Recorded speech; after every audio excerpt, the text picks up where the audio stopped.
Court does call the case of the people versus Jadan Marita. Good morning, Chico, on behalf of Mr. Marita. Would you say to me for the record? Jadan.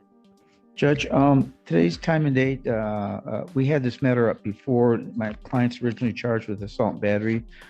Prosecutors I believe is offering a count 2 of disturbing the peace.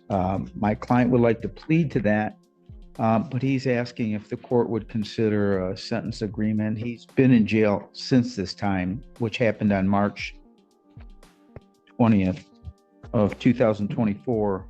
And if he does successfully plead to disturbing the police, I believe that's only a 90 or 93. I don't know why you're asking me that. I've never, 25 years, haven't. So why are you asking me now? There's always a first time, Your Honor. Yeah. People change. And apparently, if you see rainbows and unicorns in the back, it's changed. Judge, You see them? Judge, I've noticed as you've got older and more gracious and stuff, you're more open to negotiations. Older. Well, I mean, bench-wise, not appearance-wise. Older. I can't save this guy. Can I have an agreement, old guy? That's what you just said. No, that's not was my intention. Listen, I'll be in the nursing home in the next couple of years, so please work with me. Think it's gonna take that long? No, but So that the offer is to plead to add count 2 of disturbing the peace contrary to 750170. we tried that before, didn't we? Yes, Judge, and you said that we couldn't proceed because there was a victim, but the law clearly states that the prisoner who is in jail, who's the victim, does not have that right except to, may I read this, as an individual who's incarcerated, is not eligible to exercise the privileges and rights established for victims under this article, except for he or she may submit a written statement to the court for considered at sentencing. And that's correct. I know that, but thank you for reading it to me. Thank you. That still would require, so stay with me here, Mr. Kilwell.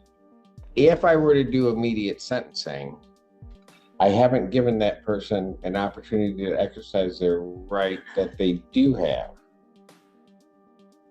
Correct? Correct. So then if I did that, I'd be violating the statute. Correct. Which is what I was saying before. Right?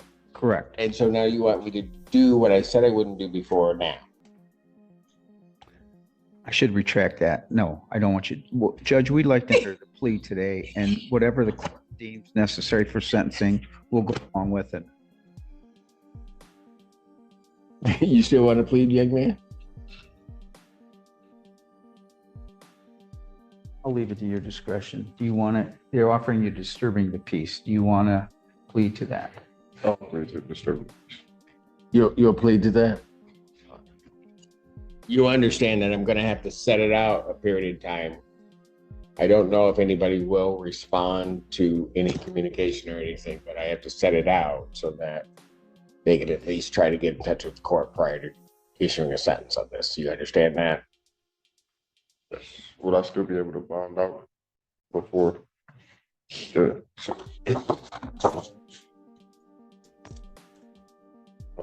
I'll check on that. I'll check on the holds while we, No, He's got other holds, Your Honor.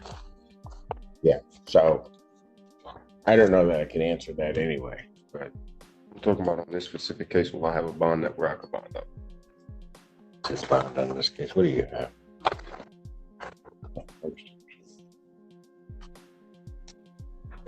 it's 1,000. It's a $100 bond on this case. That's it's not going to get any lower. No, I don't. I was asking if I'd be able to bond out. Yes, if you pay the $100 on this case, but if you have other holds, you're not going anywhere. That's what the judge is asking. So you still want to plead to disturbing the peace? You wish to plead? Yes, Your Honor. So I retract everything I said to you before. I know you've wasted my time once again. Can I have him raise his right hand to be sworn? You solemnly swear and affirm the testimony you're about to give will be the truth, the whole truth, and nothing but the truth, so help you God. Yes. State your name. Jadan Marita. All right. Sir, it is this court's understanding that you're going to plead guilty to the charge of disturbing the peace.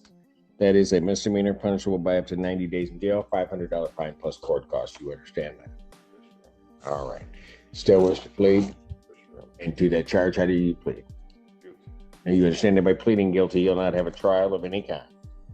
You had previously signed an advice of rights form. You recall doing that? All right. Because you're pleading guilty, you understand that you'll not have a trial. Okay, because of that, you're also giving up certain rights. You're giving up your right to call witnesses to speak to you at trial or to have this court compel their attendance. You're giving up your right to see, hear, and question all witnesses against you at trial. You're also giving up your right to be a witness for yourself or to remain silent, not have that silence used against you, and you're giving up your right to be presumed innocent until proven guilty beyond a reasonable doubt. You understand that? You understand you're giving up your right to appeal of right.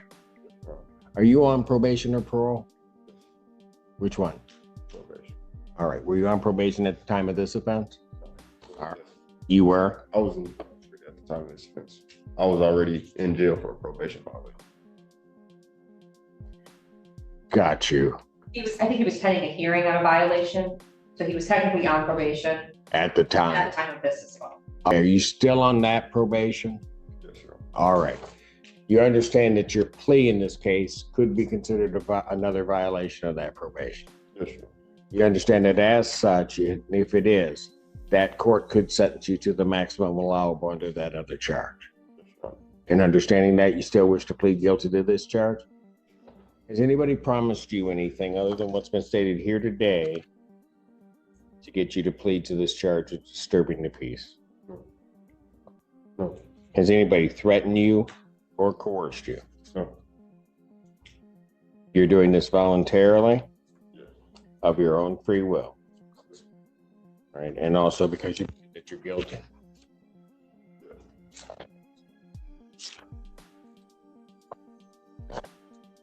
Yes, sir. On the date of March 20th, 2024, at the location of 2201 Hogback Road, that being the Western County Jail, what'd you do that makes you think that you're guilty? Squirted bodily fluid under an inmate's door. Okay. And in doing that, that disturbed the peace and repose of the area around you? Yes? And you knew that that's what it did? Yes. Counsel, have I complied with the court rule? Would it be proper to accept this defendant's plea? People are satisfied. Yes, Your Honor. Court will accept the defendant's plea to count two. Count one is dismissed. Pre-sentence investigation and report is ordered through probation. Sentencing on this matter will be December 17th, 2024, 9 a.m. And I was able to verify that will be enough time for us to attempt to contact the victim to see if they wish to provide the statement. All right. Thank you. Your Honor, will probation come down to the jail to interview him? I don't know. Yes, they'll get to him. All right, Trust thank you. me. Thank you, Judge. We do it every day. So let's break it down. The judge wasn't having it. After decades on the bench, he didn't waste a second shutting down what sounded like a sloppy deal request. You could see the patience wearing thin. Now imagine if your lawyer fumbled. Like that in court, how would you react? And then came the tension mixed with a little courtroom humor. But was it just a joke, or a reminder of who really holds the power? What stood out most? Even if the victim's in jail, they still have rights, and skipping those steps, that's a legal no-go. Oh, and that $100 bond? Useless if you've got other holds. Bottom line, if you're already on probation, one more mistake can trigger a whole chain reaction. What do you think? Was the judge too firm, or just doing his job? Drop your thoughts in the comments. We read every one. And if you like content that dives deep into real courtroom drama, don't forget to subscribe to Final Word Court. Thanks for watching, and we'll see you in the next case.